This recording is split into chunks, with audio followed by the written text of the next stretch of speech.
The subcommittee will come to order. Without objection, the chair is authorized to declare a recess at any time.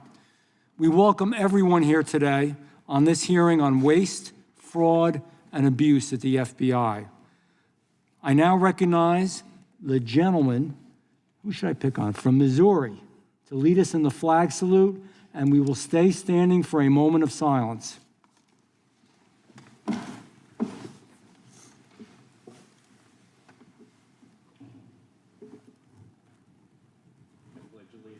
To the flag of the United States of America, and to the republic for which it stands, one nation, under God, indivisible, with liberty and justice for all. We'll stay standing for a moment.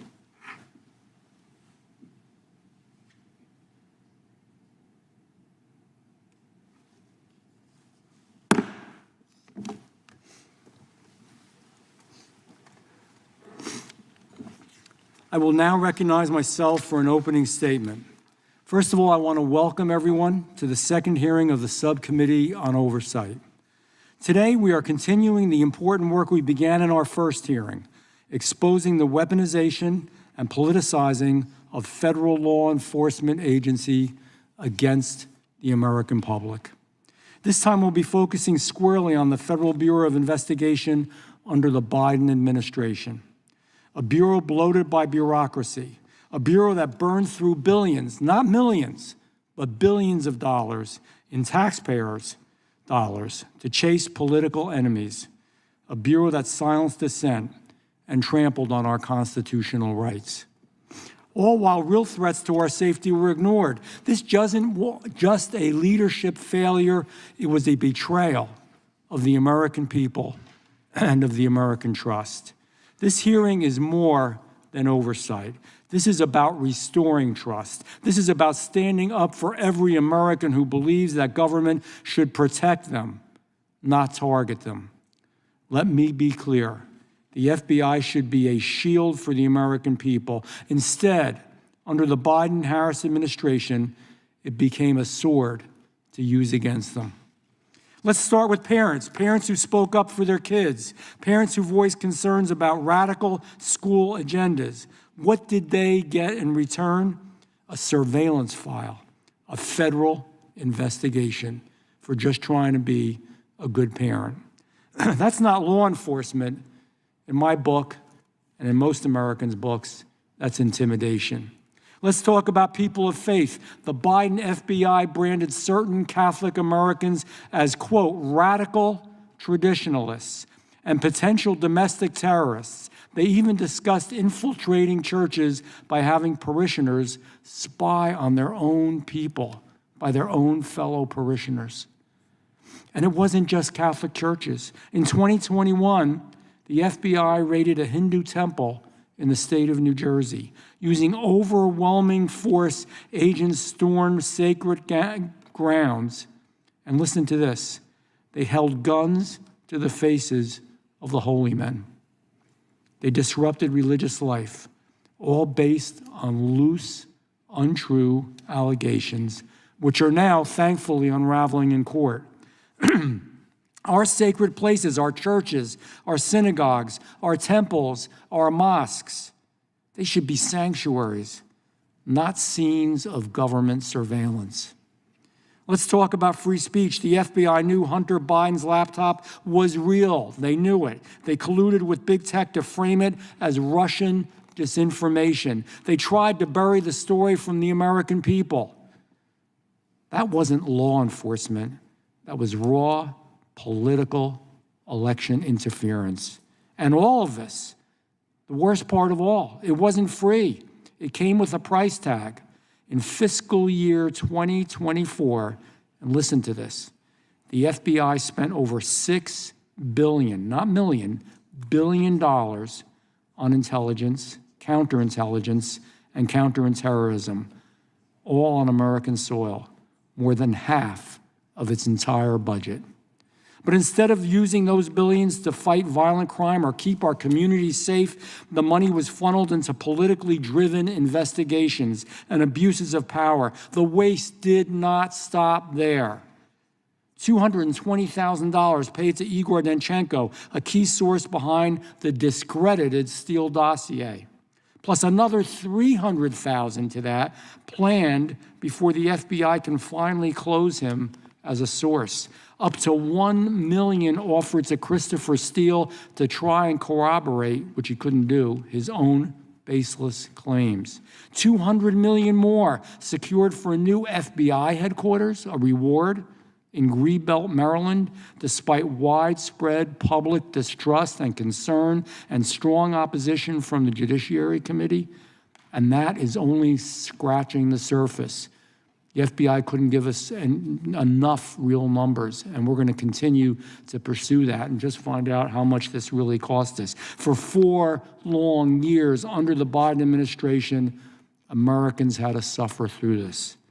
Groceries got more expensive, rent kept rising, families struggled to make ends meet, some working 2 or even 3 jobs just to stay afloat. And while they were scraping by, Americans working hard, trying to survive, the federal government was using their hard-earned tax dollars not to help them, not to protect them, not to make things better, but to surveil them and fund political hit jobs. People, and I'll use the vernacular, they're pissed off. They're tired. They're tired of it, and they have every right to be. They want the FBI focused on real threats, the southern border, cyber attacks, violent crimes in our neighborhoods and our cities, foreign adversaries that are hacking our elections, not on chasing down somebody you don't agree with, not on chasing down a political opponent. All of this pointed to a clear conclusion.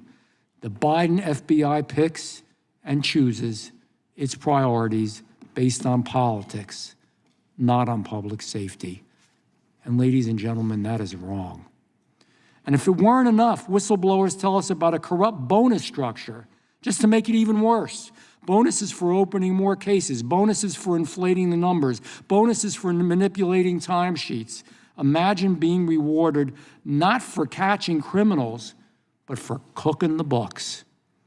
You couldn't make it up, but it's true. This is not a conspiracy theory. It's not a Republican talking point. It's not a political talking point. This isn't speculation. This is documented, well-documented abuse, verified by brave whistleblowers and confirmed by this Judiciary Committee. Some may say, and good question, well, what are you doing about it? I'm going to tell you. We're working to fundamentally reform the FBI from the ground up. We are drafting legislation to rein in abuse, cut waste, and refocus the Bureau on real threats to public safety. We're investigating every single dollar spent and every abuse of power uncovered. We are demanding accountability from those responsible and pressing for transparency at every single level. And yes, we are exposing the truth. Because as they say, the truth shall set you free. The first step to real change is making sure the American people know exactly what's going on, what was done to them with their own money. That's the cruel part of it. By their own government, the cruelest part of it. Director Kash Patel is leading a new FBI, one that returns to its roots, one that Americans can be proud of. He moved agents out of Washington, D.C., back into communities, back to fighting violent crimes as they should be.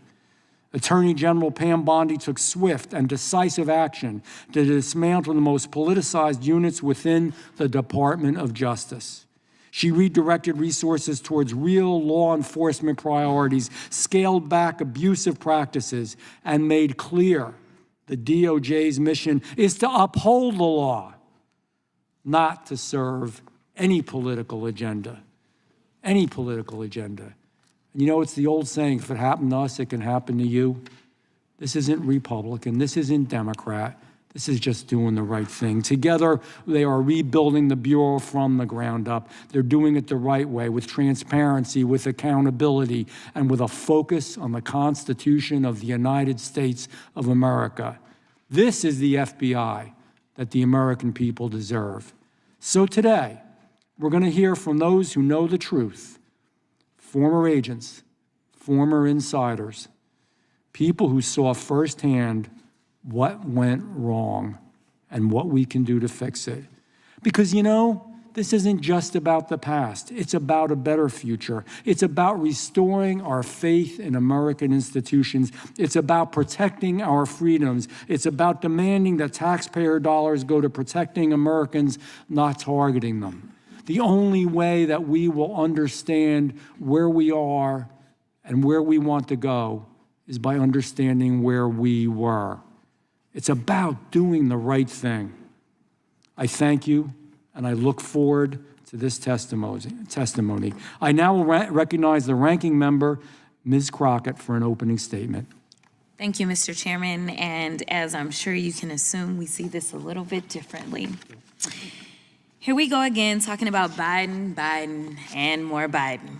Today is nothing more than a dog and pony show for Republicans to avoid facing the American people for their trash policies that are killing the economy and our democracy. Despite Republicans' claim of backing the blue and being the party of law and order, we're here today because Republicans are willing to throw our country's top law enforcement agents under the bus to appease Trump and execute his political vengeance. Now, I know remembering things is hard for some of my colleagues on the other side of the aisle, like remembering not to add reporters into a Signal chat discussing military war plans. But let me remind my colleagues that it was Trump who decided to store national secrets and classified documents next to his oversized bathtub and toilet at Mar-a-Lago. It was Trump who took the documents out of the boxes and shared them with his guests. It was Trump who told his staff to move the boxes when the FBI was coming. And it was Trump who appointed Director Christopher Wray as head of the FBI, the same director that allowed the investigation to move forward. As much as Trump and Republicans hate to accept it, we are still a country with laws. And when you break them, there are consequences. Now, make no mistake, we should all be concerned about the FBI. But my concerns as ranking member of this subcommittee, as a member of Congress, and as an attorney, as well as a citizen, are based on things called facts. And when I say facts, I mean clear, indisputable facts, not those alternative facts my Republican colleagues continue pushing onto the American people. So let's talk about facts. Fact. Even prior to being confirmed by the Senate, Kash Patel was directing officials within the FBI to fire members within the Bureau simply because they worked on the lawful investigations into Trump. Fact, Patel failed to disclose his previous work and financial ties with the country of Qatar, a country that, had you had read the Mazars report, released last year by the House Oversight Committee, you would know paid close to $500,000 to Trump while he was president of the United States. Unsurprisingly, the FBI's Foreign Influence Task Force was recently disbanded, and the DOJ also cut back on its Foreign Agents Registration Act enforcement. Our enemies are jumping up and down now that we're doing their work for them. Another fact, Patel has never even been an FBI agent and is now leading the Bureau. Even one of today's Republican witnesses organizations, the Bureau, has advocated having an FBI agent lead the Bureau. But rather than confirm a director with credible, dedicated experience, the Republicans confirmed a political loyalist with no Quantico or FBI training. Talk about DEI. Didn't earn it higher. Another fact, Patel, who rails against telework, what he calls lazy agents, was working part-time in and out of Las Vegas, commuting back and forth between there and DC, while also living in the home of a GOP mega donor. Think about that for a second. Could you imagine what Republicans would have done had, say, James Comey had been living in New York part-time as the FBI director, and if his New York home was owned by, say, George Soros? Speaker Johnson would have forced a floor vote on articles of impeachment within days of this news coming out. But nevertheless, my Republican colleagues are willing to sacrifice safety for stupidity as long as it's loyal.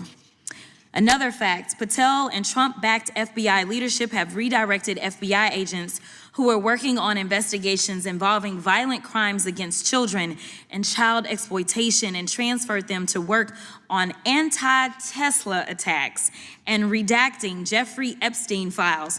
Talk about FBI waste and abuse. You simply can't make this stuff up. To be clear, Director Wray testified before Congress last year, noting that, quote, if each one of the FBI's cyber agents and intelligence analysts focus exclusively on the China threat, China's hackers would still outnumber FBI cyber personnel by at least 50-1.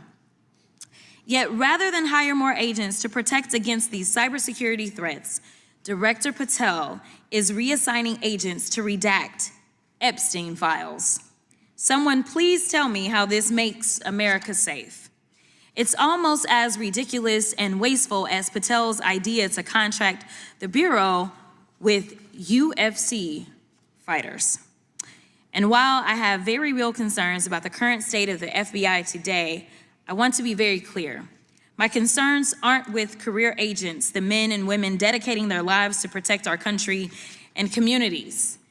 It's with the irresponsible leadership and reckless decisions coming from Patel, Trump, and Doge staff within the FBI. Our Bureau needs resources to do its job effectively. What it doesn't need is 20-something-year-old Doge bags reviewing materials without having undergone proper vetting and clearance. The American people have a right to be worried, but these worries shouldn't be based on Republican baseless conspiracy theories. Our country is already on a dangerous path, pushing closer to causing irreparable harm. Republican members need to wake up and put Trump loyalties aside to engage in real oversight of the current FBI before it's too late. Congress deserves it. The brave men and women at the Bureau deserve it, and the American people deserve it. I want to add one more point. As a civil rights attorney, I have had to sue law enforcement. There have been times that I can truly say that law enforcement has crossed the line. And I truly believe that there can be one or two in a bunch that can ruin everyone.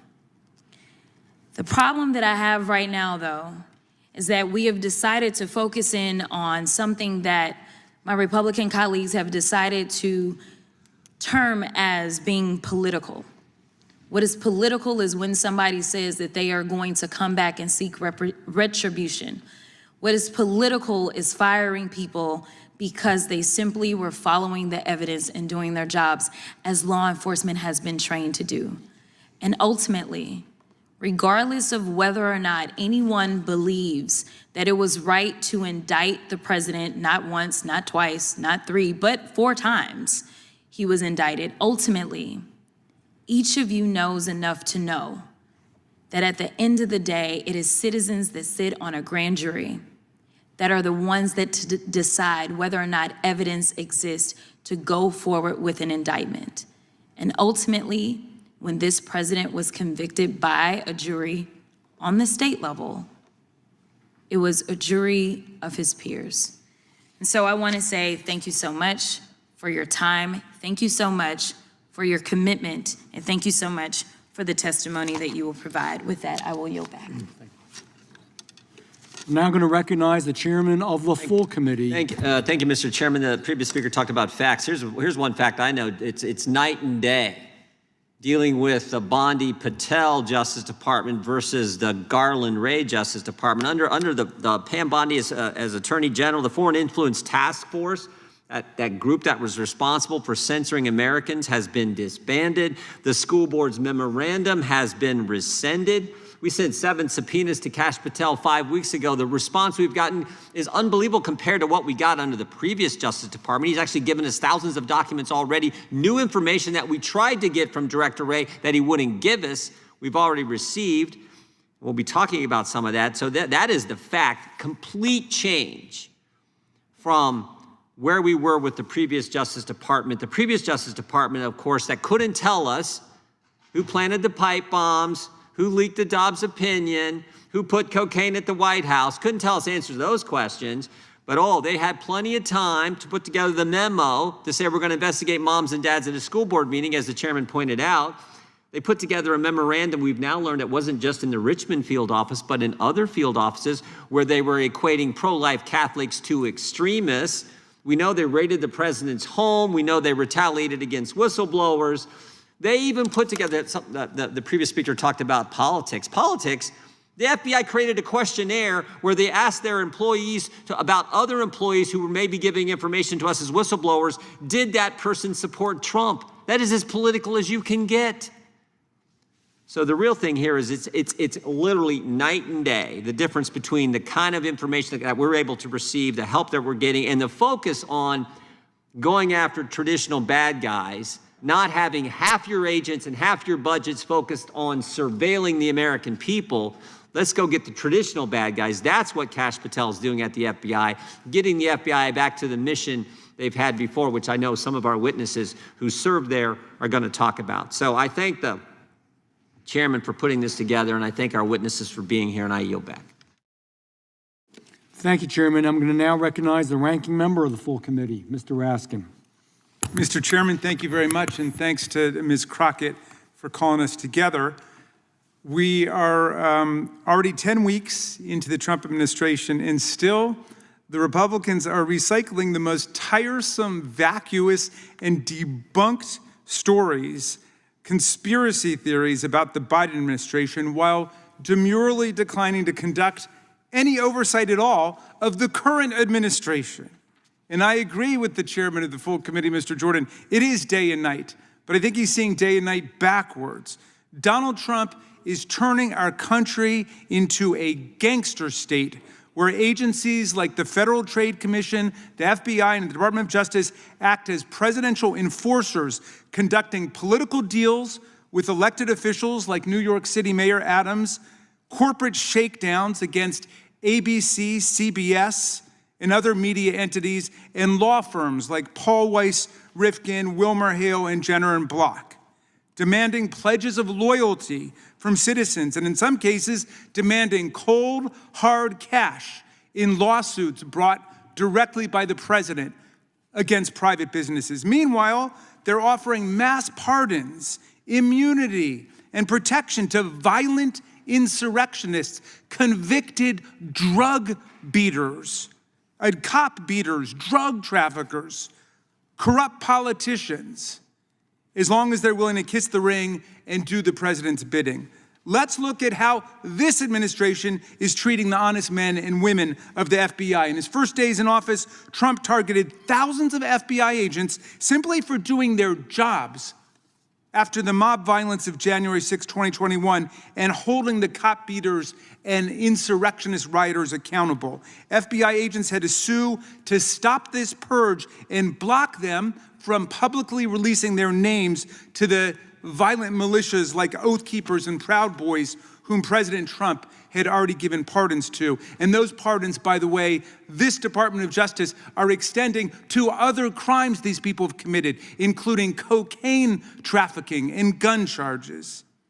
This administration isn't opposing corruption. It's opening the door wide open to corruption every single day for his friends. Donald Trump ordered the FBI to stop conducting background investigations of top White House officials.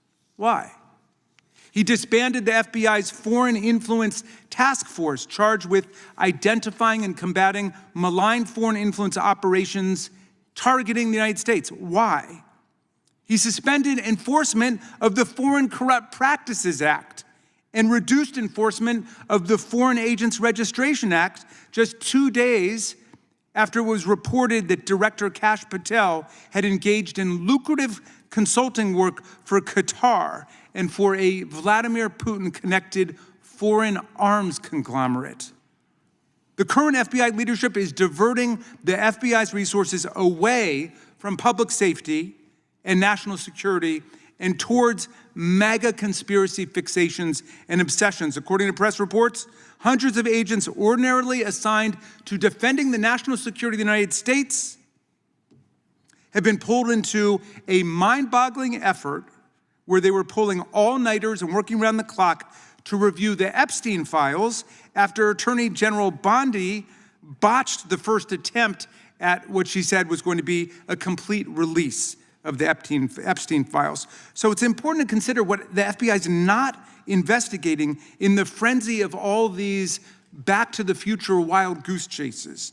They're not investigating Signalgate, the extraordinary decision by a group of America's highest national security officials, including one who was in Moscow at the Kremlin at the time, to compromise the safety of our service members and intelligence officers by using Signal, a non-secure commercial application to reveal specific confidential and classified details about an impending military airstrike, complete with timestamps for when F-18 aircraft would launch and arrive at their targets and when Tomahawk missiles would be fired at buildings controlled by Houthi members. What are DOJ and FBI doing to investigate this stunning, dangerous episode of incompetence or recklessness, at the very least, that undoubtedly violates all kinds of federal, criminal, and civil laws? Nothing. In fact, when asked about the Signal chat, Attorney General Bondi changed the subject to Hillary Clinton and Joe Biden. Sound familiar? That's what we're doing today. Just a week after the story broke about this tremendous security breach, she said, case closed. No further investigation, no lessons learned, no hearings. That's the end. Can you imagine what they would be doing if that had happened under President Biden? If his top national security team had been talking about a military strike on Signal, there would be 8 special committees and subcommittees investigation, and they'd all be demanding impeachment, the way they're demanding impeachment of judges who blow the whistle on the illegalities of this administration. Well, what else is the FBI not investigating? Elon Musk, his startling ties to the Communist Party of China, the CCP. Musk is bulldozing our federal government while accessing the people's most sensitive databases. And he's traveled to China multiple times in the last several years and met with the highest level Communist Party officials. He's continued to open factories in China where he does half of his business, even as he works as a, quote, special government employee to dismantle and destroy our federal government. Can you imagine if President Biden had done that, what our colleagues would be saying? Well, look, in this new state that we're in, the FBI is not here to enforce the law. It exists to allow the president to shake down businesses and individuals, offering them protection and immunity if they comply and persecution if they don't. The administration installed as the head of the FBI, Kash Patel, known for being the man who will do anything for Trump. They also installed as deputy director Dan Bongino, a far-right podcaster and conspiracy theorist who boasted in 2018 that his entire life right now is about owning the libs. His appointment was a particular betrayal of Patel's promise that he would appoint a deputy director who would be an on-board active special agent, as has been the case for 117 years. Already stories of intimidation and pressure in this DOJ and this FBI are trickling out. 7 veteran prosecutors were forced to resign rather than take part in a corrupt bargain to dismiss charges that were brought by a grand jury in New York against the mayor of New York, Eric Adams. The U.S. Attorney for the Southern District, Daniel Sassoon, who clerked on the Supreme Court for Justice Scalia and was active in the Federalist Society, resigned, saying nothing had changed in the facts of the case, nothing had changed in the law of the case, nothing had changed in the evidence. It was simply this political deal that Donald Trump had cooked up with the mayor of New York, who traveled down to Mar-a-Lago. The longtime criminal chief in the DC U.S. Attorney's Office was forced to resign rather than open the current bogus investigation into Biden-era clean energy projects. So what we see at the Trump FBI and DOJ is part of a broad pattern. They're targeting lawyers who took up causes or clients that Donald Trump doesn't like, and they've issued illegal executive orders intended as threats against them. The president and his friends are threatening federal judges that ruled against them to halt their blatantly illegal executive actions, calling for impeachment of the judges. And there have been threats against their families made online. The president and his friends are threatening journalists and deporting legal immigrants for exercising their First Amendment rights, sending a clear message to anyone thinking of speaking up against the administration. The FBI's leadership are threatening to take the FBI down a very dangerous path today, one that's entirely incompatible with the values of the men and women of the FBI and the best traditions of the agency. Once again, with today's hearing, my colleagues are turning a blind eye to what's going on right now, choosing instead to regurgitate and recycle debunked and discredited lies about the Biden administration and somebody having an investigation into parents and school board that's been debunked a million times. That was an investigation into people making violent death threats against school board members. Nobody was ever arrested. Nobody was ever charged with anything, and yet they've been dining out on that. I think it's for 5 years now, talking about something that led nowhere, and there was nothing wrong with it in the first place. So the men and women of the FBI deserve to know that Congress is watching, and we've got your back. We're not going to stand idly by while this administration tries to turn the FBI into an arm of a pay-to-play gangster state. Thank you, Mr. Chairman. I yield back. Thank you. Real quick, the gentleman said that these aren't facts, they're debunked theories. They are facts, and we have it on video. We have the Attorney General apologizing for what happened and what they did. We have the director of the FBI finally having to apologize for what they did. We have Mark Zuckerberg apologizing for what was done, and that's only scratching the surface. I can't go into all of it. I will now, without objection, all the other opening statements will be included in the record, and I'm going to talk about the smart people that we have here to testify. Mr. Stuart Whitson. Mr. Whitson is the Senior Director of the Federal Affairs at the Foundation for Government Accountability. Prior to joining the FGA, he served with the FBI, including as Supervisory Special Agent in the Directorate of Intelligence. Mr. Richard Stout. Mr. Stout is the Director of Reform, the Bureau, an organization comprised of former FBI special agents that advocate for returning the Bureau to its core mission. He served with the FBI for more than 2 decades, working on cases involving drug trafficking, terrorism, financial crimes, and other matters.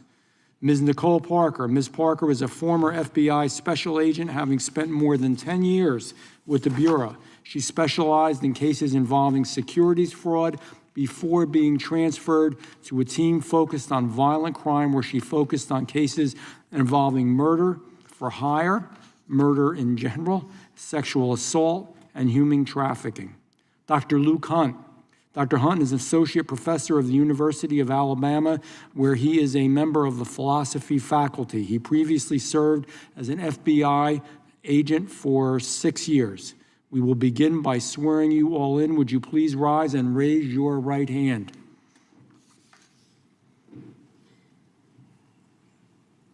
Do you swear or affirm under the penalty of perjury that the testimony you are about to give is true and correct to the best of your knowledge, information, and belief? So help you God. Let the record reflect that the witnesses have answered in the affirmative. Please be seated. Please know that your written testimony will be entered into the record in its entirety. Accordingly, we ask that you summarize your testimony in 5 minutes. Mr. Whitson, you may begin. Chairman Van Drew, Ranking Member Crockett, Chairman Jordan, Ranking Member Raskin, and members of the subcommittee, thank you for the opportunity to testify today. Elections have consequences. And in just 4 years, the Biden administration managed to politicize and weaponize the FBI in ways never seen. Whether targeting then-candidate Trump, parents at school board meetings, or Catholics doing nothing more than practicing their faith, the Biden administration hijacked the FBI to promote the left's political objectives. But it gets worse. While the full investigative resources of the FBI focused on the January 6 protesters and other perceived political enemies, the Biden administration manufactured the worst border crisis in our nation's history, allowing criminals, terrorists, and drugs to flood into our country at unimaginable levels. The result was predictable: an explosion of human trafficking, violent crime, and drug-related deaths. And with more than 2 million known gotaways on Biden's watch, the threat of a terrorist attack on the homeland is greater than it's ever been. But there's another big problem. Not only did the Biden administration's actions undermine public safety, but they also caused a majority of Americans to lose trust in the FBI. And this loss of trust is a crisis, not only for the FBI, but for the country. But there's good news. Again, elections have consequences. And with President Trump back in office, the FBI now has a new director working aggressively to right the ship. But it's not going to happen overnight, and regaining the trust of Americans is going to require significant and sweeping changes. And here's 7 such changes. First, clean house. With new leadership poised to get the FBI back on track, one big hurdle stands in the way: entrenched bureaucrats. We've already seen this play out in dramatic fashion with the now former FBI leader in New York who tried to coerce his subordinates to, quote, dig in against the administration. This was a clear act of insubordination that deeply embarrassed the FBI and only further undermined public trust. And there are surely other FBI employees still entrenched in the Bureau that will resist meaningful change in less obvious but equally harmful ways. Look, it's simple. While the vast majority of FBI employees are incredible, hardworking people who will faithfully execute their duties, the few who undermine the new leadership cannot be allowed to do so. And those who have engaged in past behavior warranting dismissal or who refuse to come to work when ordered to do so must be fired, period. Number 2, drain the swamp. Director Patel should drastically reduce the size of the FBI headquarters, keeping a small footprint in DC to promote accountability while shifting more staff and resources to the field offices and other locations outside the Beltway. Relocating the FBI outside of DC would save money and reduce political influence by allowing the FGI to hire professional staff from outside the DC bubble. Number 3, moving the bulk of FBI headquarters out of DC will present a natural opportunity to consolidate and reorganize existing units that perform duplicative or outdated missions. Director Patel should seize this opportunity to promote efficiency and save taxpayer dollars. Number 4, get DEI out of the FBI. Under former Director Comey, the FBI moved away from merit-based hiring and instead toward race-based hiring. Moving forward, Director Patel should ensure that all hiring decisions are based purely on merit and talent. Number 5, the FBI should be refocused back to a law enforcement agency that uses intelligence to advance its law enforcement mission, rather than an intelligence agency that also engages in law enforcement. Patel could start by eliminating the intelligence branch and merging its personnel and mission into the FBI's other operational units.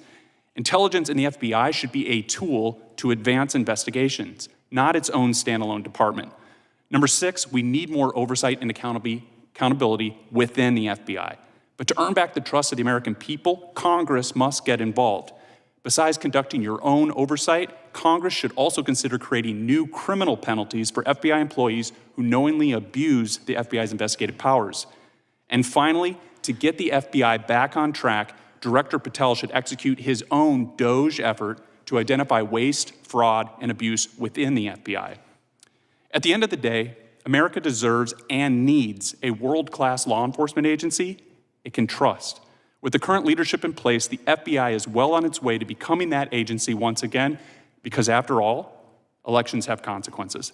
With that, I thank you for the opportunity to testify in today's hearing, and I look forward to your questions. Thank you, Mr. Whitson. Mr. Stout, you may begin. Good morning, Chairman Van Drew, Ranking Member Crockett, members of the committee. Thank you for the opportunity to appear before you today. It is an honor to share my perspective drawn from nearly 4 decades of public service in law enforcement, national security, and counterintelligence. My name is Richard Stout.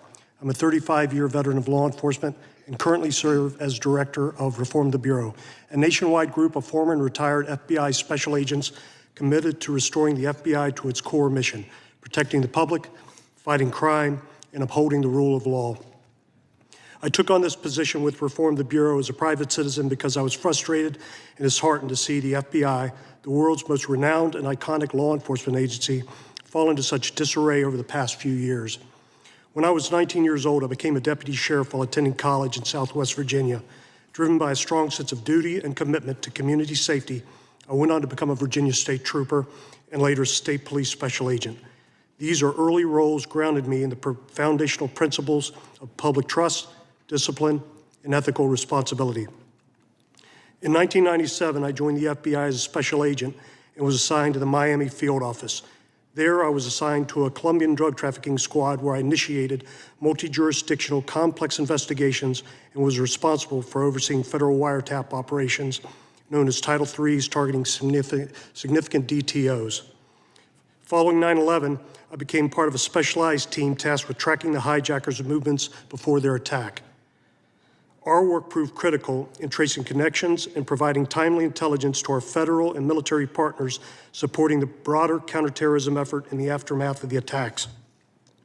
Throughout my tenure with the FBI, I served as a case agent in several high-impact criminal investigations. Notably, I led the public corruption investigation into the Scott Rothstein Ponzi scheme, then the third largest of its kind in U.S. history. In 2005, I was deployed to Haiti as part of a team of FBI SWAT and hostage negotiators to assist in the rescue of a kidnapped 9-year-old American girl.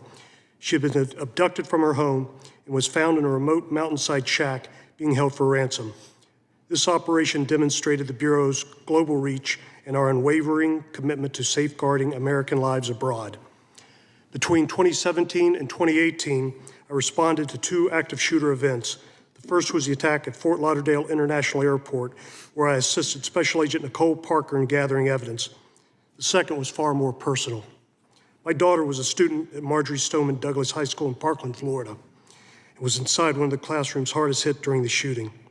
The memory of that tragedy has deeply influenced my perspective on public safety, the importance of preparedness, and the deep concern I carry over the FBI's failure to act on 2 prior reports regarding the shooter's intent. In 2018, I was part of a small team that apprehended Cesar Sayoc, who targeted high-profile Democrats and media figures with mail bombs. Internationally, I represented the FBI in coordinating with foreign partners on reintegrating deportees formerly radicalized by extremist groups. I've lectured at the International Law Enforcement Academies in Hungary and Botswana, and proudly graduated from the FBI National Academy Session 272. Since retiring, I've continued to serve the public through Reform the Bureau. We at Reform the Bureau support Director Patel, AG Bondi, President Trump, and their reform-minded approach to the FBI. Our intent is to not harm the Bureau, but to restore it. The stories and data we've brought forward represent deeply ingrained issues, repeatedly experienced by dedicated professionals. Our goal is not retribution, but responsibility. We must rebuild the Bureau's integrity and reorient to serve the American people, not internal politics. One of the areas we've been most focused on is Bureau decentralization, getting more resources and agents out of Washington and back into the field. The Director has been vocal in his support for this approach. We applaud his efforts. Another area is proper resource allocation. We at Reform the Bureau believe the criminal investigations have been deprioritized over the past few years in favor of those more political in nature. That must end, and we trust the Director will properly allocate the resources needed to pursue, capture, and deter criminals who wish us harm. Mr. Chairman, members of the committee, our nation is at a crossroads in how we approach law enforcement, national security, and the trust placed in our federal institutions. I look forward to contributing to this important discussion and happy to answer your questions. Thank you. Thank you, Mr. Stout. Ms. Parker, you may begin. Chairman Van Drew, Ranking Member Crockett, and members of the subcommittee, I would like to thank you for inviting me to come and respectfully speak with you today. It was my privilege and honor to serve America as an FBI special agent for over a dozen years under 3 administrations. While extremely demanding, my pursuit of justice for all never once gave me reason for pause until I witnessed social, cultural, and political agendas enter the FBI mission to the point it impacted our ability to effectively do the job the public and our responsibilities demand. During my career, I observed an organizational change that I labeled the emergence of 2 FBIs.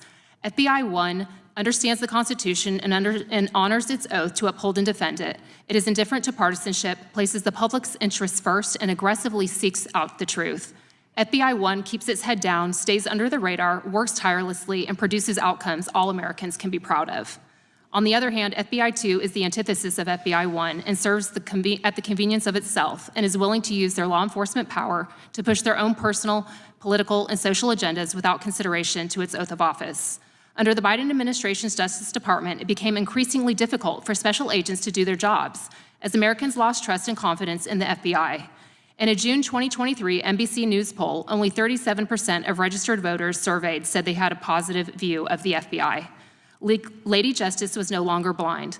It seemed that equal protection and justice under the law might not mean the equal application of law. DOJ and FBI 2 targeted President Trump's 2024 campaign and the January 6 subjects in a way that I had never witnessed before. And I say that as someone who investigated the most violent and dangerous offenders in South Florida.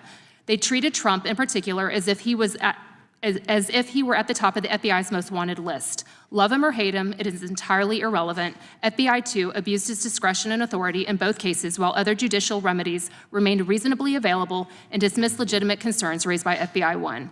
Yet the FBI seemed to turn a blind eye to crimes committed by those on the opposite end of the political spectrum. On February 2nd of 2021, FBI Miami Special Agent Laura Schwarzenberger and Daniel Alphen were shot and killed in the line of duty while executing a search warrant on a child predator. It is disturbing to me that during the same time frame, we regularly heard of FBI SWAT resources liberally being dispatched for the arrest of first-time, nonviolent January 6 offenders. The widespread use of SWAT appeared to be for political intimidation. Yet in contrast, there was no SWAT presence when FBI agents Schwarzenberger and Alphen were murdered. Child predators are known to be the most dangerous and violent offenders. If SWAT had been there that morning, they would still be alive. And to add to the pain of their deaths, the FBI did not even pick up the tab for their memorial services. A private donor was asked by the FBI if they'd be willing to pay for them, since the FBI did not have the funds to do so. Yet the FBI was spending exorbitant amounts of money on non-mission-based projects, such as moving to electrical vehicles, January 6 investigations, and diversity initiatives. The FBI became laser-focused on its Office of Diversity and Inclusion Programs. There were 19 different diversity committees, clubs, and groups. Focusing on anything other than the FBI's mission is a dangerous distraction. I've never once consoled a grieving family that requested I ensure the most diverse agent brings justice to their loved one. The Bureau must hire and promote solely based on meritocracy, and the FBI should focus on what unites us, not what divides us. It is one mission to protect all Americans and uphold the Constitution. When my colleagues were murdered in the line of duty, it was highly troubling to me that there was never an FBI-wide after-action review by Director Wray, not even an email outlining what transpired and lessons learned to mitigate risks going forward. Yet during the same time frame, FBI 2 flooded my email inbox with diversity promotions, celebrations, cultural committee activities, climate change messaging, and several requests to go to Washington, D.C. for temporary duty assignments for January 6 investigations. Unconscionable. I left the FBI close to 2 years after their deaths, and still radio silence from leadership regarding what transpired that horrific morning. Further, the DOJ changed its deadly force policy in July of 2022 for the first time in 18 years on the heels of the 2 FBI agents being murdered in the line of duty. Tone deaf. When agents should have been given more support and protection by the policy, many interpreted it that we were given less protection and more legal scrutiny with an additional de-escalation section. This can be fatal when decision-making is measured in fractions of a second, action versus reaction, and many believe the changes were a result of social justice pandering. The list of issues and concerns myself and others had with the FBI was growing long. No one felt that their voices mattered or that any changes were possible, as Director Wray and AG Garland believed that all was well, while many at the FBI were deeply troubled by what was transpiring. After much prayer and reflection, it was time for me to walk away. It is remarkable that several fugitives from the FBI's most wanted list have already been taken into custody since President Trump took office January 20th. I am hopeful and confident that under this new administration with AG Pam Bondi and FBI Director Kash Patel at the helm, that with time, effort, and serious reform, the FBI will regain Americans and FBI's employees' trust again, dismantling the political and social weaponization and return to its greatness. That is what our current, retired, and fallen FBI heroes' legacies deserve, and most of all, it is what Americans deserve. Thank you, Ms. Parker. Dr. Hunt, you may begin. My goal is to briefly share my understanding of the FBI's important mission in a way that I hope is free from partisanship. I had the good fortune of serving my country as an FBI agent in a variety of settings, in a small office where I worked whatever criminal case that walked through the door, from bank robberies to crimes against children, at Washington field office on violations of the Foreign Corrupt Practices Act, and finally at FBI headquarters where I focused on national security policy. Now, as a professor, I draw on these experiences in teaching and research related to legal and philosophical issues in policing. But I'm not interested in the ivory tower today. One of the academic questions in my work is directly related to this committee's work. Is the FBI a liberal or illiberal institution? By liberal, I'm not referring to politics or whether you're a liberal or conservative member of Congress. I instead mean the philosophical tradition with which I assume everyone in this room agrees. The philosophical tradition going back to John Locke, on which this country was founded. At its core, the political morality of liberalism tells us that all persons are free and equal and should be governed by the state in accordance with the rule of law. What is the alternative? Illiberal regimes governed not by the rule of law, but by arbitrary power and the official whim of state agents who are above the law. The FBI can and should be an agency that promotes the rule of law. However, I want to raise 3 concerns about the current state of affairs that could lead to the erosion of the rule of law. First, lack of predication. Predication is the basis of an investigation, the information or allegation that justifies a case. While most FBI investigations require predication, so-called assessments do not. In other words, the FBI has the discretion to investigate almost anything without any factual basis to do so. Investigation without predication is contrary to the rule of law because it may be based not on fact, but whim or arbitrary discretion. It is thus crucial for Bureau leadership to avoid any appearance of impropriety and partisanship in both actions and rhetoric. The second worry I raise is the selective enforcement of corruption. Corruption includes the use of entrusted authority for unethical benefits. This is, of course, an issue in politics, but corruption also arises in social and economic domains such as business. It should go without saying that corruption is contrary to the rule of law. It undermines institutional reputation, circumvents fair processes of economic development, and denigrates democracy and justice. Recent developments suggest that the decision to investigate corruption may be based in part on political and business expedience. Prominent cases of political corruption have been dropped suddenly for reasons unrelated to the legal merits of the case. Investigation of corruption under the Foreign Corrupt Practices Act has been paused. The FBI's Foreign Influence Task Force, DOJ's kleptocracy team have been disbanded. A lack of transparency into this sort of selective enforcement of corruption could politicize the FBI, undermining the rule of law. Predication suggests a righteous investigation, regardless of whether the target is a regular citizen or a powerful politician or corporation. If we don't want to slide towards illiberalism, then no one should be above the law. Finally, I raise a concern about the selective enforcement of national security threats. We are all familiar with the horrific pattern of political and ideological mass killings in recent years. The 2015 killing of 9 black people in a Charleston church by a white supremacist hoping to spark a race war. The 2018 killing of 11 in the Pittsburgh Jewish community. The 2019 killing of 23 people in El Paso, motivated by claims of a Hispanic invasion. The 2022 killing of 10 black people in Buffalo based on a manifesto on racial purity. We should add the assassination attempt of President Trump, a very heinous act that occurred in 2024. Now listen, I have no personal information about the FBI's plan to stop politically motivated violence. On one hand, I've read reports that the disgusting vandalism and arson directed at Tesla will be prioritized as domestic terrorism. On the other hand, I've read reports that the FBI's new reorganization will move resources away from the investigation and analysis of other domestic terrorism threats. My only point is that we should not prioritize domestic terrorism investigations based on whether they're motivated by the left or the right. Investigations should be based on predication and follow the evidence, wherever it leads. That is the rule of law. Thank you very much. Thank you, Dr. Hunt. Thank you all for being here. We appreciate your time, which is a precious resource in itself. I'm now going to recognize the gentleman from Alabama for 5 minutes. Thank you, Mr. Chairman. I certainly appreciate all the witnesses being here today. First, let's make it clear we're not here to harm the FBI in any kind of way, but I think restoring credibility in the justice system within America is very, very important.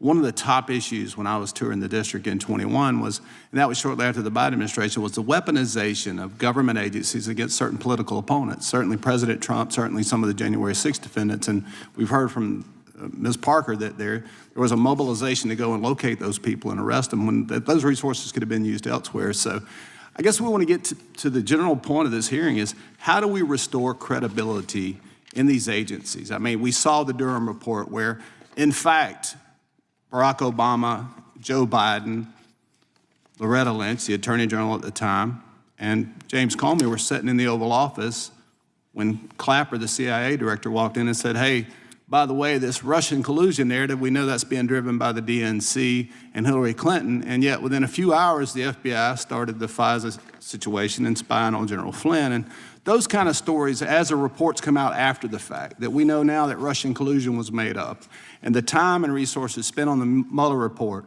and even the people in leadership in the Democratic Party driving those narratives were very dangerous for this country. And so as the American people look back and go, wow, this system does seem to be weaponized against political opponents, and that's certainly a concern. So, Mr. Whitson, I'll start with you. What steps do you think the FBI should take today to reform the agency and regain trust of the American people? What would be one of the couple of steps you think we need to look into? Thank you for that question. I think first and foremost, the most important thing to understand is that Director Patel has two missions here. One, he has to fix the FBI, and the other, as you're alluding to, is he has to restore trust. And so to fix the FBI, you have to do a bunch of things, make sweeping changes, but to restore trust, you have to do even more. You have to go beyond actually what is necessary to fix the FBI, because that's not going to be enough to get the rest of the American population back on board. And so how does he do it? It's one word: transparency. I was going to ask you, where does transparency come in, and how much transparency do we need at this point? We need as much as we can get. And you heard Chairman Jordan mentioning that. You're already seeing that out of Director Patel. So it's very simple. Congress has an important oversight role. When Congress asks for documents that the law requires the FBI to provide to Congress, then the FBI needs to do that. And I think Director Patel has already shown that he gets that and that he's delivering. Are there any other mistakes that you think Director Wray made as opposed that Director Patel needs to avoid? I mean, it'd be that right there. So I think Director Wray had a tendency to shield information, to drag out responses. I think towards the end of his tenure, he kind of became a little smug and kind of put out to be here to be asked questions. And I think that's the entirely wrong approach. The FBI director or whoever's designees that he sends here needs to be highly responsive to you, because you have a job to do, and they need to provide you all of the information that the law requires them to provide you right away, no delay. And I think initially, Mr. Whitson, that transparency may be a little painful for the FBI, but I think in the long term, that's what it's going to take to restore the credibility of that agency. Mr. Stout, what do you believe the role of the FBI is? Very simply, I think we need to eliminate the bloat. There's too many senior executive service members in roles with limited utility. They need to eliminate or demote non-essential roles and align headquarters with more field-based leadership models. So the more emphasis we put in the field will have a greater output, greater response to crime and anything that involves the American citizens. Do you believe it's possible for the FBI to return to those roots? Yes, sir, absolutely. Men and women of the FBI are some of the best people that I've ever worked with. They're honest people, they have families. They can transition well, and with enthusiasm. Got you. Ms. Parker, you said in your previous testimony, over a course of the 12-plus years of service, the FBI's trajectory kind of transformed. What do you mean by that? I joined the FBI. I was a witness to the 9/11 terrorist attacks in New York City when that occurred, and I went on to join the FBI because I wanted to give back to our country. I wanted to serve America, and when I joined the FBI, that's really what we were doing. There was very little talk about politics. You just went in, you did your job. I was originally focusing on white-collar crime. I then transferred over to violent crime. But as I mentioned, there really did become two FBIs, and the weaponization and the politicization started seeping into the agency, and it was a common topic of discussion, and you were bombarded with requests to work certain investigations, and it just became overwhelming. It was only one side of the political spectrum that was ever being held accountable. And so FBI agents were thinking, why are we doing this? Lady Justice is supposed to be blind. Lady Justice is no longer blind. And for me, I just started seeing over and over examples of politicization. And that's not what I signed up for. You know, when I witnessed the 9/11 terrorist attacks and I wanted to serve, that's not what I signed up for. I wanted to stop violent criminals and terrorists. Thank you. With that, Mr. Chairman, I'm out of time. I'll yield back. Thank the gentleman, and now I'm going to recognize the gentleman from Georgia. Thank you, Mr. Chairman, and thank you, Ranking Member. Mr. Parker, Ms. Parker, after serving your country as a special agent for the FBI, you landed in a soft, cushy position as a paid contributor at none other than Fox News. Isn't that correct? Actually, that was not correct. When I initially left the FBI, You're not a contributor? I am at this point, but when I Okay, left and the you are FBI, I was not initially a paid contributor for But Fox. you are a paid contributor now, Today I am, but when I left the FBI, I was not. and you get paid to create content at Fox News, isn't that correct? I get paid to speak the truth. So you create content at Fox News, don't you? Giving your view on things? What I do- That's content creation, isn't it? What I do is I speak the facts and I speak the So- truth and you based get on my paid to do that. experience at the FBI. And you get paid to do that. I get paid to speak facts and I get And are you paid on to the speak clock? the truth. Are you on the clock right now? Am I on the clock right now? Yeah. No. You're not getting paid right now for being a lobbyist? No, sir. I'm not Or getting paid for to any be a other lobbyist. purpose? Excuse me? You're not getting paid as you sit here right now to be here? I am not getting paid to be here. No, I am not, All right, sir. fair enough. Mr. Whitson, you also served as an FBI agent before falling into a very lucrative position as the legal director at the Foundation for Government Accountability, correct? That was my former position, yes. And well, what is your current position now? So I currently serve as the Senior Director of Federal Affairs. And it's a pretty lucrative upgrade from where you first started. The position I'm in now? Yeah, is- you're making more money now than you were when you first started, right? Yes. And would it surprise you to know that your funding between 2013 and 2022, 6 conservative foundations tied to billionaire donors sunk $44 million into your organization, correct? I don't know the precise You don't numbers, know that? It wouldn't surprise you, though. but that wouldn't surprise me at all. And your largest known source of funding between 2013 and 2022 was a foundation controlled by Illinois billionaire Dick Uihlein, who invested over $18 million into your operation. And another source of your funding was the 85 Fund, which gave you $2 million between 2013 and 2022. It is among the network that is controlled by Leonard Leo, who received over $1 billion in contributions from a single billionaire to fund his continued takeover of our court system. And so you get paid to promote an agenda which includes rolling back child labor laws and stripping child workplace protections. Isn't that correct? No, that's not correct. And your organization has also worked to stop Medicaid expansion and to slash food stamps, correct? What do you mean by slash food stamps? Well, that means cut food stamps, cut the money. And y'all have been advocating for that. And you also were among the organizations that wrote the notorious Project 2025, which is the radical right-wing agenda, the blueprint that President Trump is implementing along with co-president Musk, correct?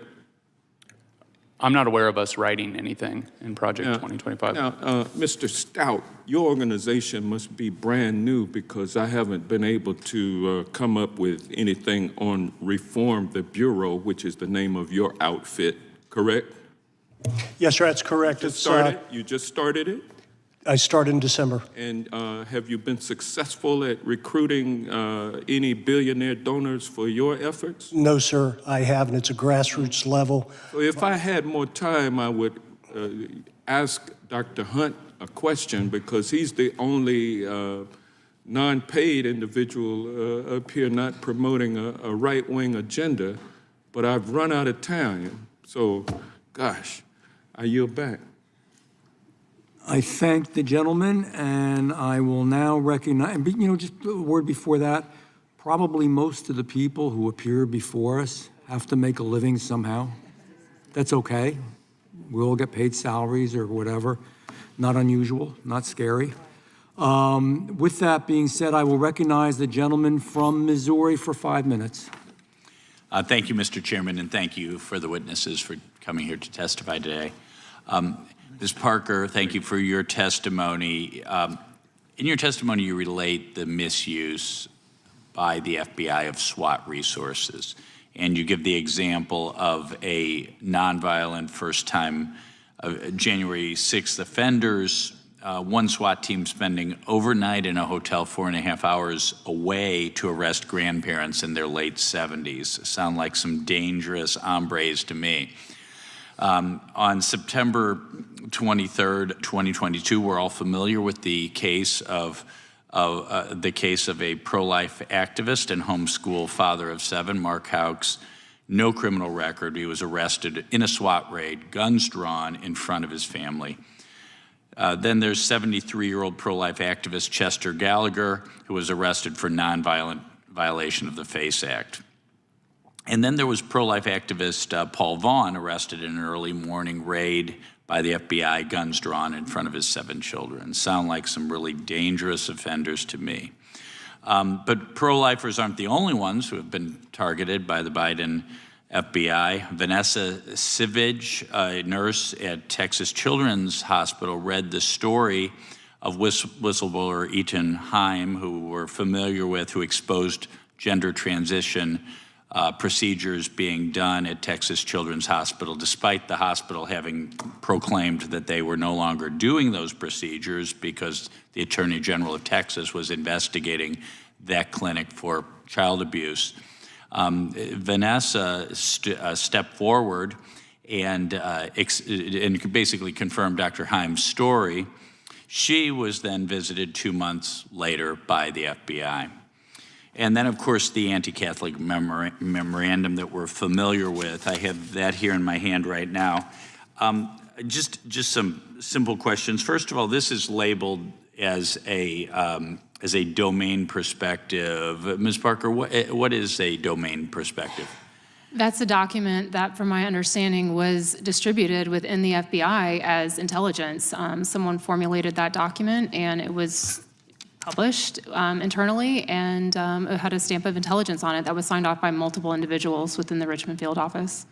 And part of that memorandum, first page, says, quote, FBI Richmond makes this assessment with high confidence based on FBI investigations, local law enforcement agency reporting, and liaison reporting with various degrees of corroboration and access.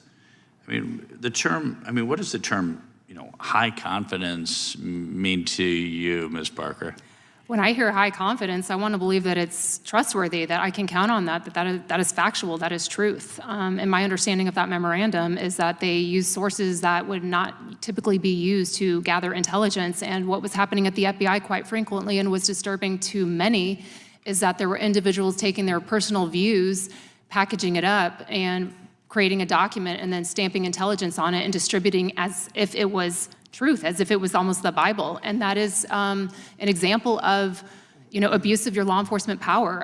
You're allowed to have your own personal and political opinions, but when you go to work, you've got to leave those out the front door, and you have to exercise in an unbiased and fair manner and be truthful. And when you're getting an intelligence document, you want to hope that it is factually correct and it is true. And unfortunately, that was a document that Christopher Wray had to have rescinded because it was not accurate, and he found it mind-boggling and disgusting that it had ever been published. Well, one thing I find mind-boggling, first of all, I am Catholic myself. I'm not a traditional Latin Mass Catholic. Often such people who prefer to go to the Latin Mass are referred to as traditionalist Catholics. And then so-called rad-trad or radical traditionalist Catholics are those who only go to Catholic Mass, who some of them believe that the regular English Mass is invalid or reject Vatican II or what have you, but not a single one of them I know even own guns, much less are they radicals or whatever. And then when I look at this memorandum, I see they're quoting the Southern Poverty Law Center, a viciously political defamatory group. I've worked a lot on immigration issues.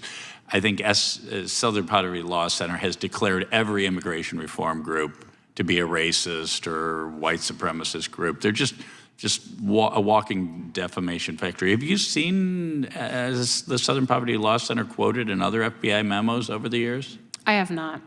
Okay. I have not. But again, that was entirely inappropriate and never should have happened. And the FBI had to walk that back. But again, that is an example of weaponization. That is social weaponization at the FBI. It's entirely inappropriate. And it never should have happened. The FBI not going after bad guys, but going after enemies of the political regime. Third world stuff. Thank you. Thank you for your service. Thank you for your testimony. Thank you. I thank the gentleman. And by the way, the director of the FBI had to apologize for that. It's not a debunked theory. With that being said, I will recognize the ranking member of the full committee, Mr. Raskin. Thank you kindly, Mr. Chairman. One of our colleagues referred to the weaponization of the DOJ and specifically focused on the January 6th defendants. That startled me because 140 American police officers were violently assaulted on that day, wounded, hospitalized, some of them disfigured, disabled, forced to leave police work. But he said that there would have been a better use of FBI and prosecutorial and investigative resources, and I wonder what he was referring to. And in any event, Dr. Hunt, do you agree with that assessment? Thank you for that question. January 6th shocked and horrified me. That was a shameful day, not least because of the many attacks on our law enforcement officers. So any suggestion that that is a low priority and should not be investigated is shocking to me. I can't imagine a more important devotion of resources by the FBI to anyone who would attack our nation's capital. Some of our colleagues have again been going back to the idea that the Biden FBI was converted into some kind of political instrument. When I look at the prosecutions that come out of it, I'm thinking about the one of Senator Bob Menendez from New Jersey, who's a Democrat, of Henry Cuellar, who's a Democrat, lots of other Democrats. Other than Donald Trump, I really can't think of any others on the Republican side, and I'm just getting the feeling that they think Donald Trump really should be above and beyond the law, and that's what this whole weaponization thing is about, other than setting the conditions to turn it into an instrument of revenge and retribution, as Donald Trump has promised.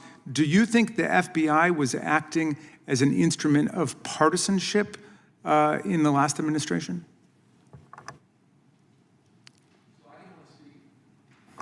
I can only speak from my personal experience, and I can say this.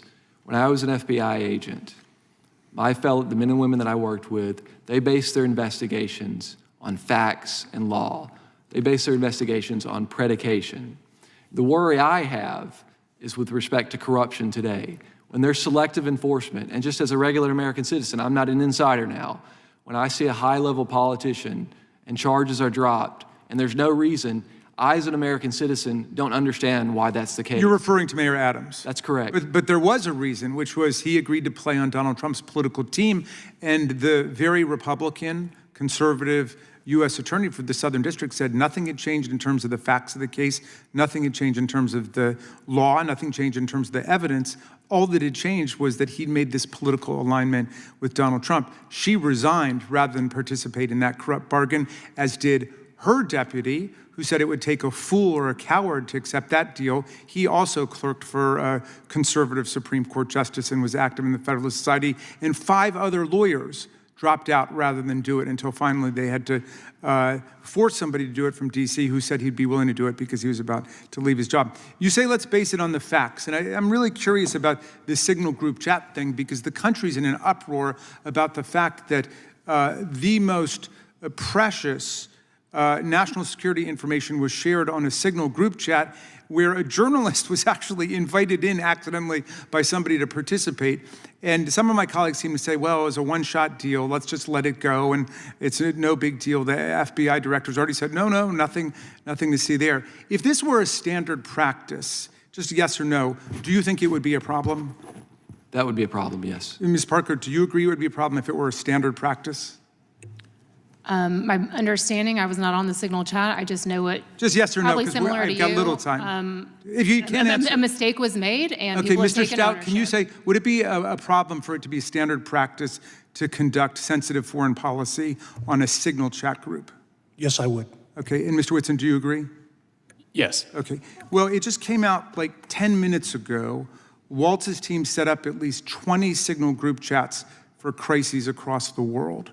So it was, as one might expect, a very standard practice with Mr. Waltz, and I'm sure this will raise the question of whether or not he really should continue in that position. But do you think that the FBI should investigate what the national security implications and what the public safety implications are of his having done that, Dr. Hunt? So this comes back to the rule of law. As an FBI agent, there were strict rules about sensitive material. We had to be in a skiff. We had to take the utmost caution. So to treat other people that are more powerful differently definitely suggests to me a deviation from the rule of law. All right, thank you, and I yield back to you, Mr. Chair. Thank the gentleman. You know, there's a difference between a mistake and purposeful, perpetrated policies Chair. are wrong. Just point out, okay. I beat you to it. I recognize the chairman of the whole committee. Thank you, Mr. Chairman. Mr. Whitson, before you got what Mr. Johnson described as high-paying job as Senior Director of Federal Affairs Foundation for Government Accountability, you worked in the FBI, is that right? Yes. 10 years in the FBI? Yes. And prior to that, you were in the United States Army? Yes, sir. 300 combat missions in Iraq, is that right? Yes, sir. And your time at the FBI, you were special agent in the directorate, supervisory special agent in the Directorate of Intelligence. Is that accurate? Yes, Chairman. In your testimony, and I just want to get you familiar with this subject matter, in your testimony you said one of the ways we can eliminate waste, fraud, and abuse is including the overspending on confidential human sources. You said that in your testimony, right? Yes, Chairman. Are you familiar with the Inspector General's report about the confidential human sources who were there on January 6, 2021 here at the Capitol? Have you read the report? I haven't read that closely. Well, let me tell you a few things that they say in there, and I want to ask you a few questions.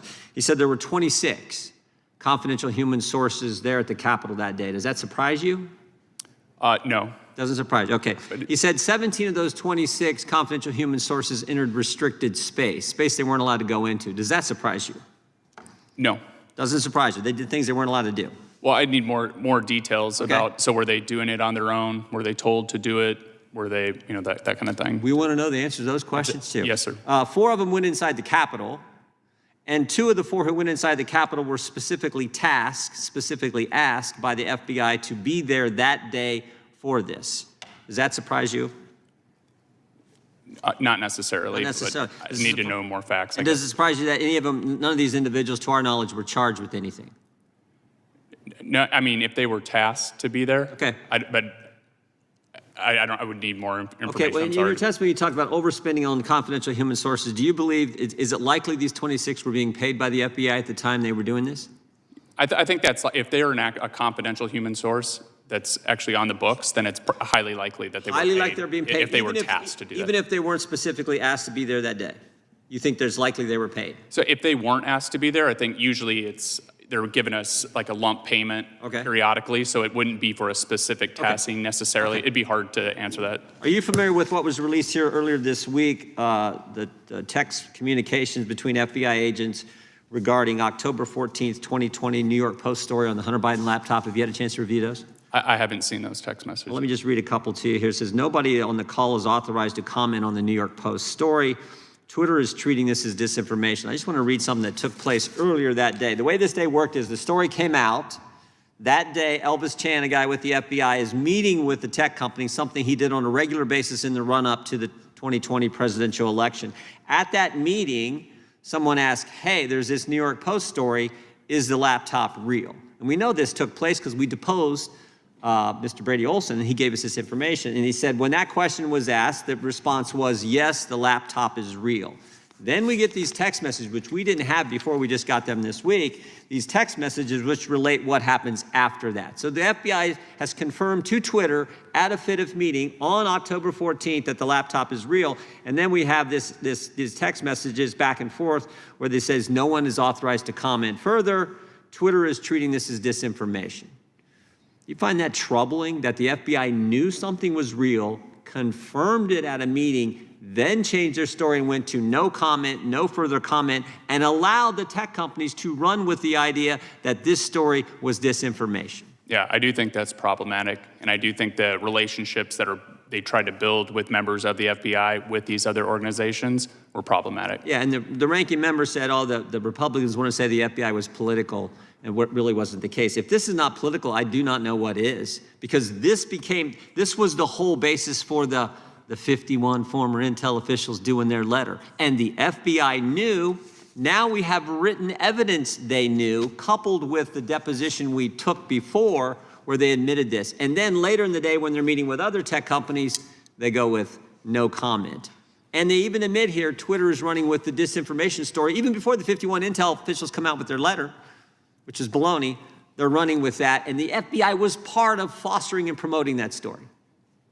It's unacceptable.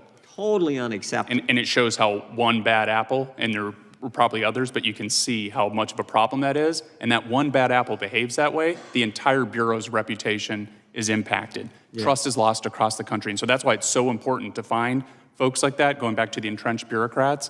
You have to find them and remove them, because that's all it takes is one bad apple. I think that was point one in your testimony, which is exactly what Ms. Bondi and Mr. Patel are doing, is getting rid of those individuals who foster this kind of political environment where you're going after your political foes, where you're telling things, saying things, allowing things to be believed that aren't accurate when you knew the truth all along. That's right. I yield back. Thank the chairman. I now recognize the ranking member of the subcommittee, Jasmine Crockett. Thank you so much, Mr. Chairman. And I first just want to begin with a news alert. Guess what? Joe Biden is not the president anymore. So maybe we can move on. Maybe we can move into the present, because it seems like we are living in the past. And listen, these are not the good old days, you know, like you used to sit around and your grandparents would talk to you about what used to happen. What we need to be talking about is how we are going to legislate, because I think that some of my colleagues have confused what our jobs are. And I get that we're sitting in Judiciary. And so it may seem as if we are here to be litigators, but we are here to be legislators, which means that we are supposed to be writing laws, not trying to have our own trials and determine whether or not something is true or not, or whatever the case is, or who should be sued, who shouldn't be sued. All I know is that a great American hero, a good senator out of New Jersey, said something to the effect yesterday as he was shattering the record for holding the floor, a record that had been held by another racist in this country.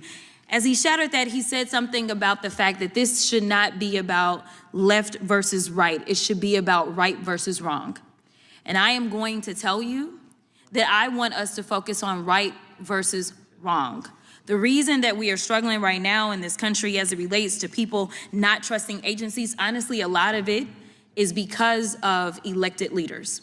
Let me tell you, one of the things that the chairman and I actually agree upon, we don't agree on a lot, is that we both know that there has been a sharp incline as it relates to threats upon our lives. Regardless of what side of the aisle you sit on, we both know and agree that as sitting members of Congress, we both are enduring more death threats than anybody should in this country. And I believe that it is because of the divisive rhetoric, and it is because of the selective enforcement of things.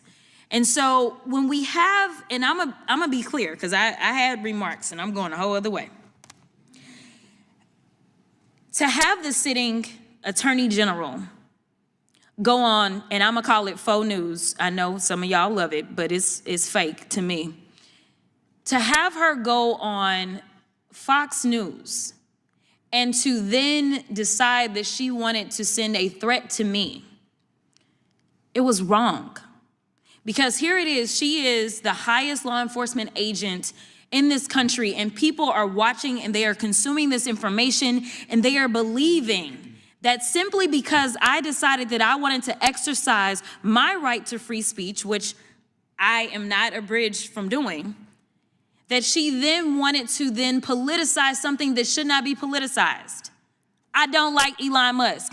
I'm going to say it 50,000 times. I don't like him. I don't like that he going out there and he firing people. I think that he's a crook because somehow the rest of us can't sit around and get whatever federal contracts we want. The rest of us can't sit around and get law enforcement and get them somehow ordained as federal law enforcement to protect him. The rest of us can't get our dealerships protected by the federal government. That is somebody that is operating above the law. For whatever reason, just because he has a lot of money, more money than everybody else. And yes, I am happy to see that on my birthday, which is what I said, there were peaceful protests around this world against him because he is a problem. And so you never should have somebody that is sitting that high and is going to sit up here and threaten a sitting member of Congress when she knew good and well, if she watched the entire thing, that I specifically told protesters to make sure you consult with lawyers, just like I've told protesters over and over and over in the history of me advising people to go out and exercise their constitutional right. The fact that there are other sitting members that have received letters of threat from this new DOJ tells me that they are about retribution and they are not about following the law. The reason that our party, or I won't even say our party, our country is torn apart is because we can't even agree on right versus wrong. This should not be left versus right. The only thing that we're asking is that we have law enforcement that will show up when there is an actual crime.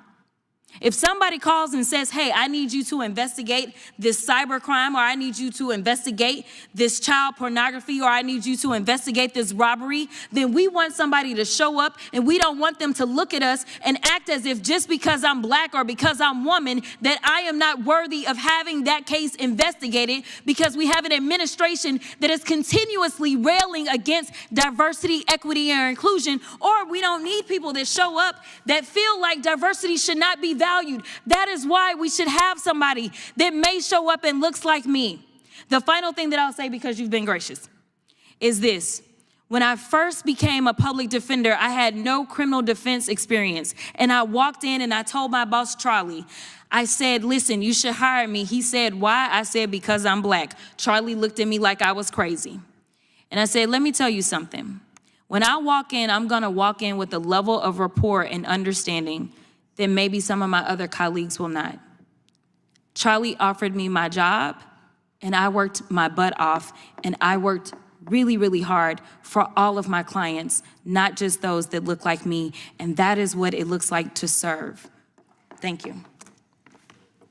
Thank the gentlelady, and I recognize the gentleman for Kansas for 5 minutes.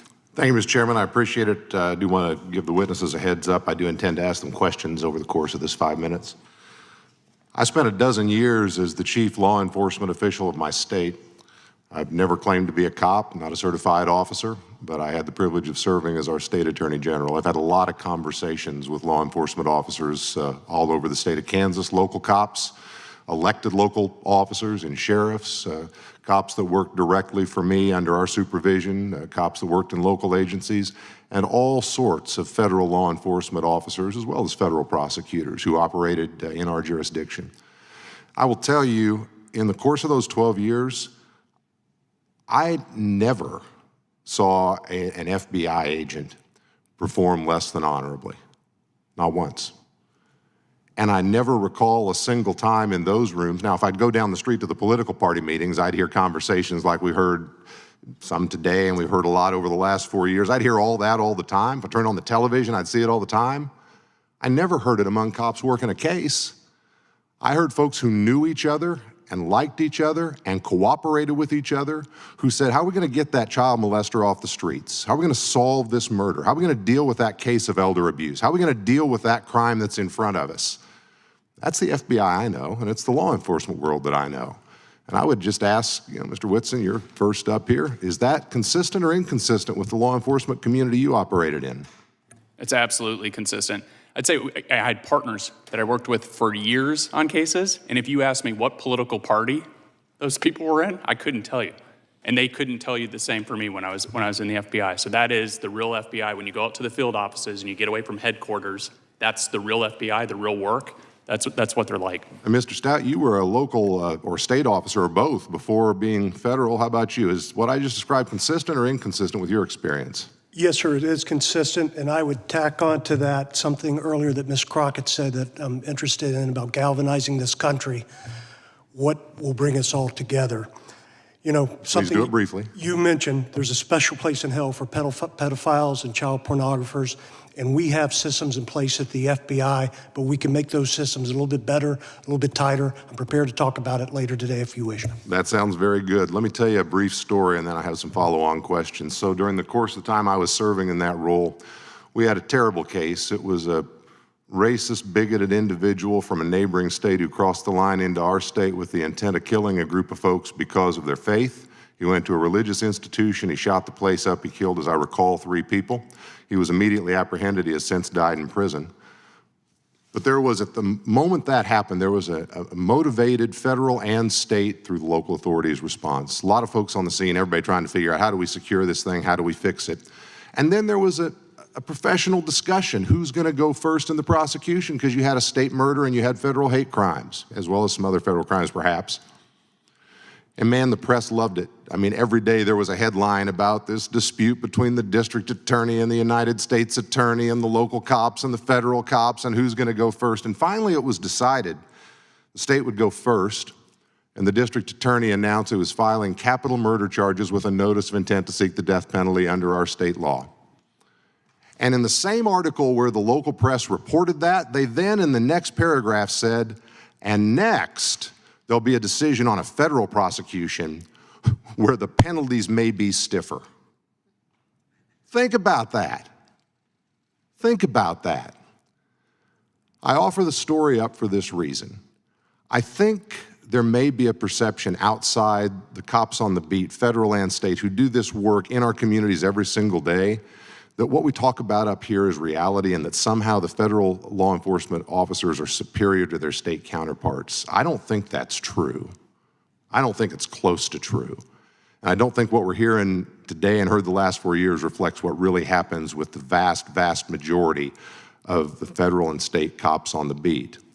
And I guess I would just ask this, Mr. Whitson, you suggested we ought to move the FBI out of Washington, D.C., and the current director has already made some moves to that effect.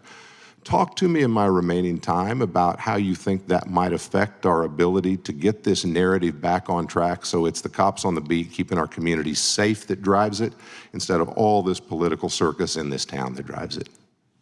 Well, briefly, just right now, almost a third of all FBI employees are stationed in the DC area.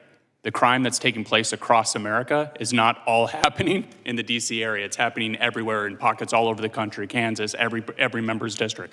And so moving the FBI out of DC and back into the field office is gonna help that. But it's also cheaper. DC is an expensive area. I don't need to tell anyone that, right? Moving the headquarters to a lower cost area is not only cheaper for the federal government and the American taxpayer, but it's also cheaper for the workers. For the federal employees that have to commute every day to the office, if it's in a place that's a better quality of living, an easier commute, that's better. And then the last reason, to be real brief, is the political makeup. And so my colleague at FGA, Hayden DuBois, did a paper on this to look at federal senior executive employees, what is the political makeup? And across the country, they lean heavily Democrat by 30, but in DC, it goes up to 40. And so that's not to say, not trying to be not Democrat or not Republican, but we really want to put it in a place where it's more representative of the entire country and not just one side of the country. And that's why we see that when a conservative comes in, the whole weaponization rises to the issue because the headquarters is populated by people of the opposite The political. gentleman's time has expired. Okay. I thank the gentleman. I now recognize the gentleman for Texas for 5 minutes. Thank you, Mr. Chairman, and thank you for having this incredibly important hearing where we can better understand the systematic abuses of the Biden administration for the past 4 years. Our colleagues on the other side want to encourage us to move on from a federal government that was weaponized against the American people that they are supposed to represent and protect. Move on after our FBI was targeting parents who were concerned that their children were being indoctrinated into radical transgender ideologies in their public schools. Move on after the left weaponize the federal government to create a mass censorship industrial complex violating our First Amendment rights. We're supposed to move on after they targeted Catholic Americans, traditional Americans, and labeled them violent extremists. We're told that there's a problem that we can't agree on what's right and wrong, and I agree, that is a huge problem. It's a problem that the other side of the aisle can't recognize that censorship is wrong. It's a problem that the other side of the aisle can't recognize that it's wrong for the FBI to target parents concerned about what they're learning in their schools. It's a problem that the other side of the aisle can't recognize that it's a problem whenever our federal government goes after Christian Americans. That's a serious problem, and that's something we should be able to agree on, but unfortunately, we can't. We saw unprecedented levels of weaponization under the Biden administration against the same American people that it was supposed to be looking out for. Christopher Wray created an internal memo that slandered traditional Catholics as anti-Semites and white supremacists. It suggested that the FBI monitor traditional Catholics and even set the stage for FBI informants entering places of worship. At the same time, remember, this was happening while Joe Biden was, of course, facilitating the mass immigration of illegal criminals into our country. Not keeping us safe in that instance, that's for sure. And thankfully, and I think the American people are very thankful that we finally have a president and a head of the FBI and head of the DOJ who actually represent us and want to protect us. I want to thank all of the witnesses for being here. We really appreciate your testimony and your time here. Mr. Whitson, I'd like to start with you. The FBI utilized a so-called hate map from the SPLC, the Southern Poverty Law Center, as it was going after traditional Catholics and labeling them domestic extremists. Do you think that that's an appropriate source? Absolutely not. Do you know some of the other groups that the SPLC labels as hate groups or extremist groups? No, I don't, off the top of my head. I can name a few. They also name the Alliance Defending Freedom, the Family Research Council, and Moms for Liberty as hate groups as well. Do you find it concerning that they were using the SPLC as a source? Yeah, I find it deeply concerning. Do you think that Catholics who celebrate the traditional Latin Mass are a threat to the American people? I don't, because I'm one that does that on occasion. Can you recall, before Joe Biden was in office, any time whenever the FBI specifically targeted a group of Americans solely because of their religious faith? No. Do you think there's any evidence to suggest that harassing Catholic Americans keeps Americans safe? Not at all. Got it. Do you think that that we've seen a move away from this sort of flagrant weaponization since President Trump has entered office? Absolutely. And what do you think that this committee can do to help ensure that we don't see a return of that sort of weaponization? Well, I think number one, it's accountability, right? That's not going to surprise you. I'm from the Foundation for Government Accountability. And so it's not enough to identify a problem and then just move on. You've got to hold people accountable. And it's going back to the earlier point. If you want to re-earn the trust of Americans in the FBI, they have to see people held accountable. But then at the same time, you need to refocus and look at what are the problems we have right now, and that's the wide open border, that's the violent crime, and so you need to press the FBI to make sure they're pushing resources where they should. Yep. Thank you, Mr. Chairman. Thank the gentleman. I'll yield 5 minutes to myself. I'm going to ask you all a question. What would you do if you were sitting where we sit? What legislation, in other words, every administration can come and go.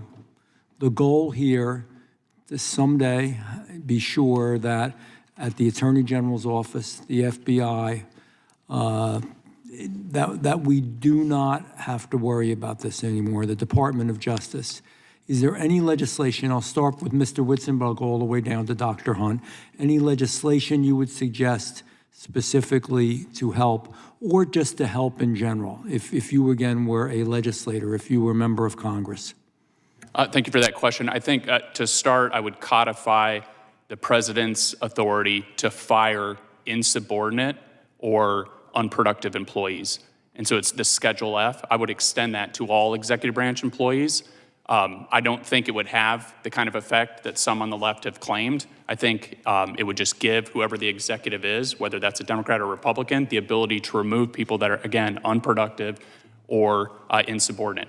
At the end of the day, federal workers shouldn't have more protection than private sector workers. But get this, Chairman, a private employee is 5 times more likely to get fired or laid off from work than a government employee. That shouldn't be that big of a disparity. And so that's the problem with the way our government is set up, is there's no market forces on the federal government. And so when they fail to address a problem, what is their solution? It's the same every time. Just throw money at it, right? Oh, we weren't able to fix this problem, so let's just bring more personnel in. And so the people that were ineffective, that were unable to accomplish the mission, are then just transferred over to another department so that this unit can do the mission. And so that's wrong. In the private world, those people would have to be dismissed and go find another job. And so the president, and he can push that down for the FBI's case to Director Patel, he can delegate that power, but to give him the authority to remove those people more easily would be great. Thank you. Mr. Stout. Chairman, I think post 9/11, Director Mueller changed the organization, shifted it to more of an intelligence-based collection, and got away from facts and law enforcement. And we still had that, but the emphasis was on best guess. And I think that's what we need to return to, is back to fact-based investigations. I don't think that's going to take a lot of legislative work. I just think that's going to take internal policy changes, and working with DOJ. Shouldn't cost the taxpayers anything. It's just a shift in thinking. I thank you, and I think you're correct. I don't think that's necessarily a legislative change, but just a change in direction and thought, whoever's in control. Ms. Parker. Thank you. First of all, just real quick, I wanted to speak to Ranking Member Crockett. I have an appreciation for what you're saying between right and wrong. I myself received a message on X this morning wishing that I was inside of a Tesla that would explode, and so I understand what it feels like to receive a threat. It's entirely inappropriate and unacceptable, and I should not be the target of violence. And so I just wanted to tell you that is wrong, and that should be, someone needs to be held accountable for that. I will say likewise. Thank you. That is wrong. That is wrong. And, you know, just to chime in for a second, unfortunately, I'm getting used to it. You know, it's a sad commentary, but I think we all are, you know, and that is one thing that I believe there could be bipartisan agreement to just cut that out. And it's our responsibility to try not to promote it, all of us in whatever position we have, and to make sure that we protect those that are in harm's way. So I thank you for that remark as well. Legislation. So an answer legislatively, I mean, getting back to what the FBI's core mission is, and I'm not sure how you're going to legislate this, but the bottom line is there has to be transparency, there has to be accountability, and there has to be consequences. And again, it's not about what side of the political spectrum you stand on. It should be completely irrelevant. Again, when you walk into the door as an FBI agent, it shouldn't matter if you voted for this person or that person.